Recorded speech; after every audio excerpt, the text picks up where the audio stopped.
গাফলতি আছে এবং সেটা সিস্টেমের কারণে। বহু জায়গায় সাবোতেজ করারও চেষ্টা করা হয়েছে, কিছু জায়গায় ফর্ম ফিল আপ করতেও কেউ গাফিলতি দেখিয়েছিলেন। আরো 50 লক্ষ মহিলা তারা অবিলম্বে খুব বিলম্বেই তারা পেয়ে যাবেন। প্রত্যেকে অন্নপূর্ণা যোজনার টাকা পাবেন। একজন দুজনের ক্ষেত্রে বা খুব কম শতাংশেই এই না পাওয়ার ঘটনা হয়েছে। 1,20,00,000 মহিলা এর মধ্যে পেয়েছেন। দেখুন, স্ক্রিনিং করতে হচ্ছে, বছরে 36,000 টাকা কম টাকা তো নয়।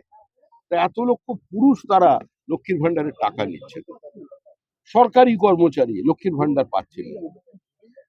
আপনারা কি এটা চান যে যিনি স্কুলের শিক্ষিকা, যার বেতন 1,00,000 টাকার উপরে, তিনিও লক্ষ্মীর ভান্ডার পাবেন, তিনিও অন্নপূর্ণা যোজনা পাবেন? এটা কি চান? তো সোশ্যাল ওয়েলফেয়ার প্রজেক্ট তৈরি করা হয় মানুষের জন্য, তার জন্য নির্দিষ্ট ব্যবস্থা নেওয়া হয়েছে এবং যারা পাওয়ার জন্য উপযুক্ত তারা প্রত্যেকে পাবেন। Vision News 29